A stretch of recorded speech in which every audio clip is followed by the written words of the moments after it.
In April 2015, I met in Svalbard's capital, near the North Pole, with Oscar and Tom. Two awesome guys and highly trained polar bear specialists. We geared up our snowmobiles and headed towards the unknown. It was minus 30 degrees centigrade. I wore 6 layers of special Arctic suit because every inch of exposed skin was aching. I could hear nothing but the hum of my snowmobile and the thoughts in my head. Is this still Earth? Is this real?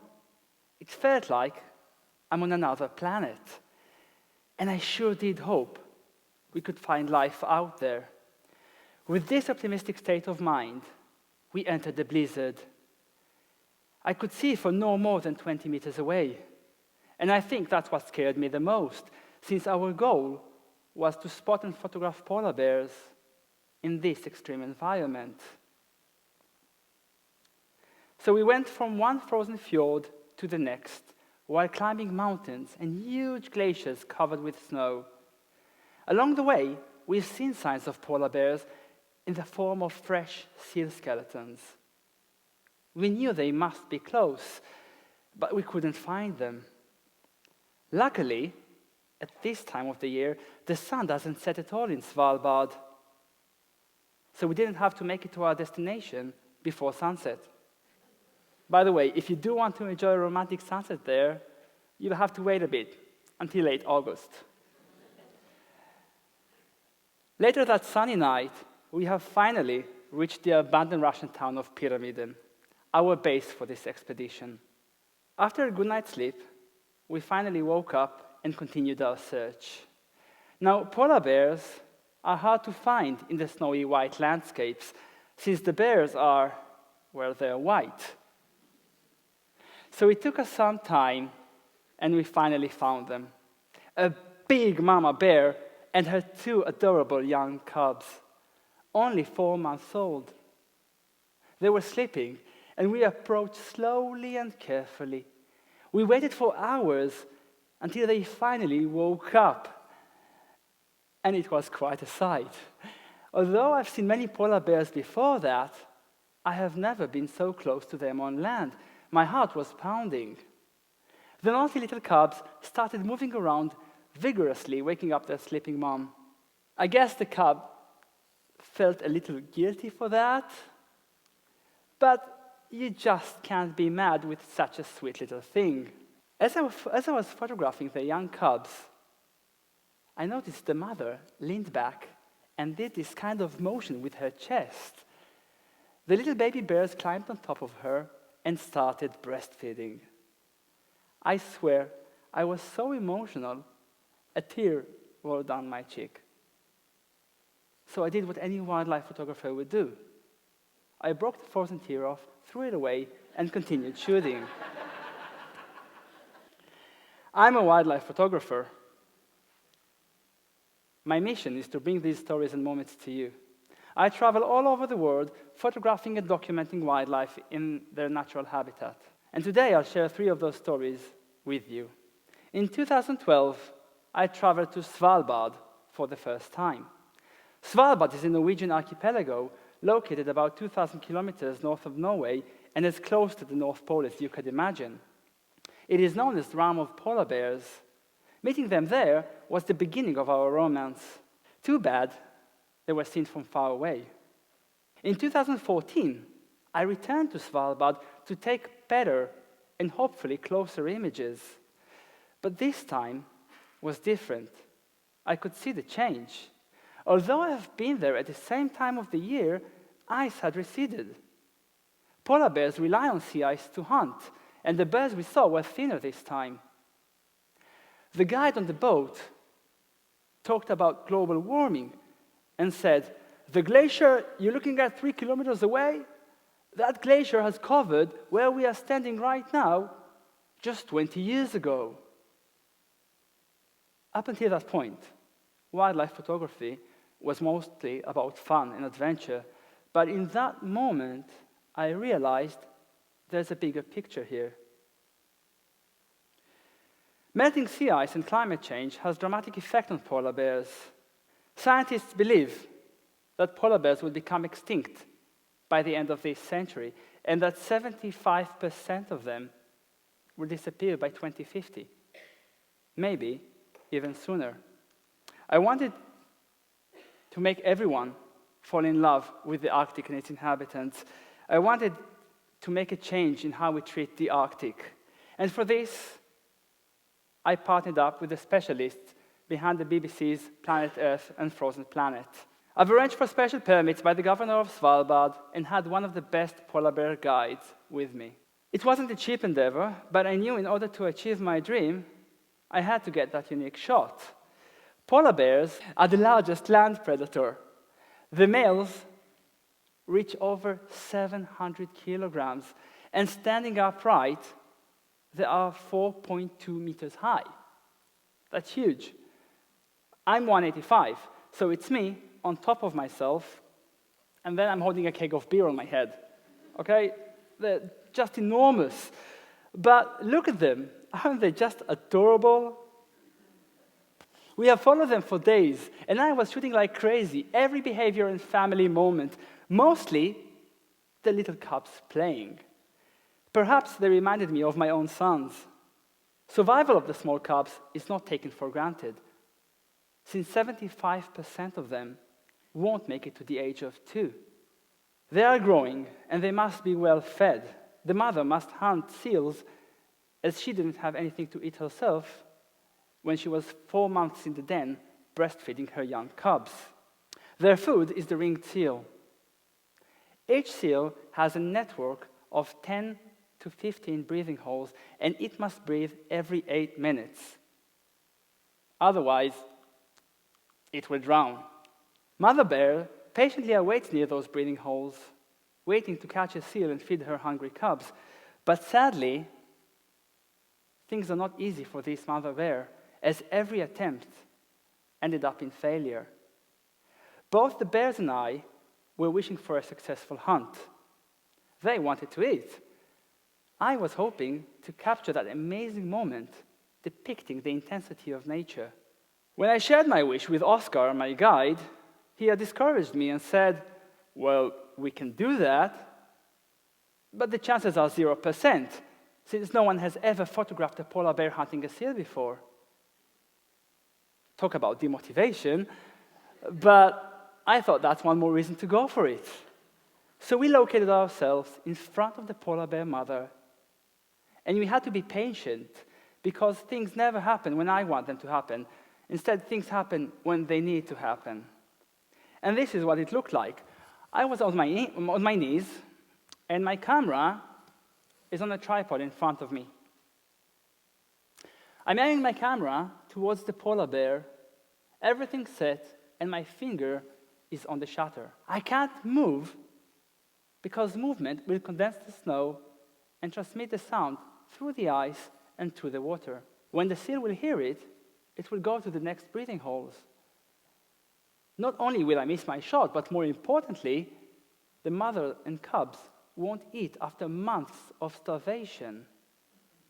So I can't move, I can't speak, and I have too much time to think about what am I doing here and how much I miss my kids. So the hours turned into days, and the only thing I'm allowed to do is stretch like this. I felt like I would imagine the polar bear felt. We were both vigilant and ready for action.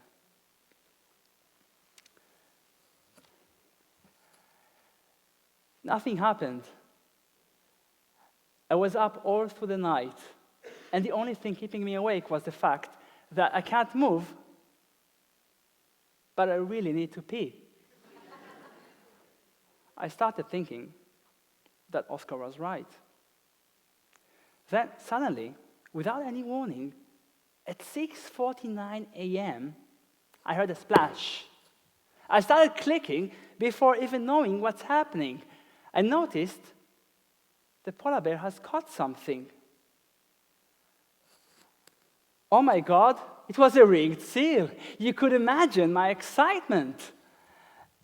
And this is the first image ever in history of a polar bear hunting a seal.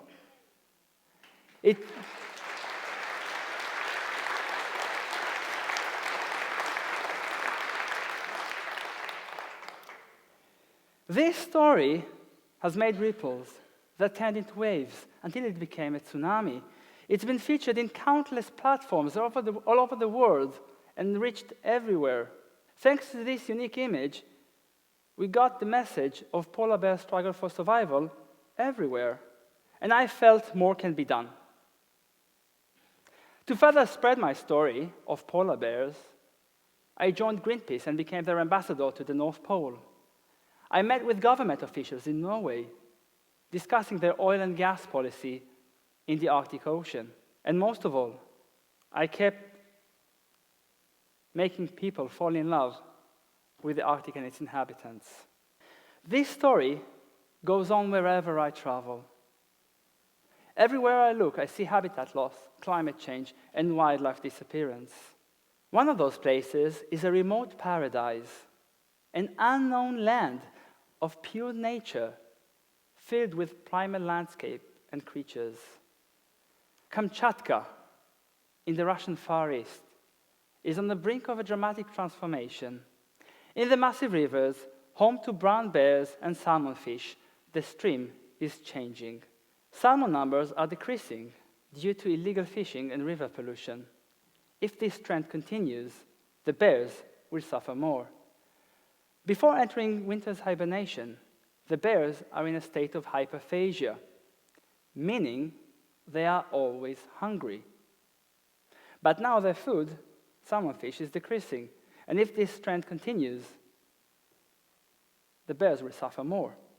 With that thought in mind, I traveled by helicopter to Lake Kuril in southern Kamchatka, where I photographed dozens of bears in intimate moments as they fight for the best spots in the stream, as they charge at salmon, when mothers feed their young cubs and protecting them from other males, and mostly the entire enchanting atmosphere of Kamchatka.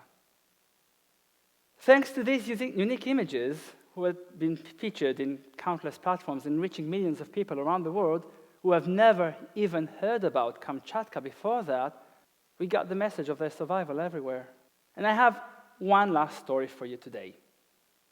Its hero is one of my favorite animals in the world, who's on the path to extinction, the cheetah.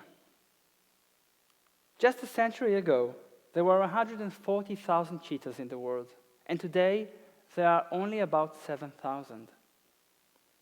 Once, they roamed all through Africa and the Middle East. Now, except for a small population of 82 in Iran, they can't be found anywhere out of Africa. This is mostly due to hunting and increasing droughts. In Tanzania, the rain comes later and later every year, affecting migration patterns and mother cheetah's ability to hunt young wildebeest. The statistic is that 95.2% of cheetah cubs won't make it to the age of 2, mostly because of other predators, like this hyena, who tried to attack the young cubs, and the brave mother chased it away. Of course, it's not easy raising, feeding, and protecting young cheetah cubs for 2 years to adulthood, as the mother must hunt every day or two. And these cubs didn't eat anything for 3 days already, and the mother is tired, weak, and starving, but there is no excuse, as she must hunt a gazelle for herself and her young ones. Here is one example on how it's done, and I'll narrate it for you. The cheetah chooses the weakest gazelle. They both run as fast as they can. The cheetah is reaching a speed of up to 120 kilometers an hour, and she's getting closer and closer when suddenly the gazelle kicks a rock, which almost hit the cheetah in her face. Luckily, it misses it by inches, and the cheetah doesn't give up. She is catching up with the gazelle, and with her paw, knocking her over. Here it's almost done, but the gazelle is fighting for her life, and the cheetah as well. The gazelle is fighting back, kicking the cheetah in the jaw. It took the cheetah a couple of moments to recover, but the chase continues. This is a fierce battle, until finally the cheetah gets a firm grip, then comes a quick twist, and it's all over. This image was chosen to represent the struggle of these big African cats in the savannah. Yeah, it won awards and been featured in countless magazines and TV shows, but more importantly, this is a great way to convey the message of cheetah's struggle for survival everywhere. With the best mothers, these 4 young, adorable cubs enjoying the sunset in the savannah can grow to be these 4 fully grown cubs enjoying a licking party in the rains of the Serengeti. These stories go on wherever I travel, and everywhere it's very emotional. Wild animals are always fascinating. Sometimes they're adorable. Sometimes they are funny. Sometimes they're mysterious. Sometimes they are divine. And sometimes they are almost human. With my photos, I am trying to be their ambassador, to be their voice. My camera is a tool for me to bring the viewers with me on wonderful adventures and intimate encounters. I wish we will all see, then fall in love, and then protect these precious lives by preserving our planet. It is not too late. I believe in a future where wildlife exists. A future where my own 4 little boys can grow up and have a chance to meet these wonderful creatures in person, in the wild. Thank you.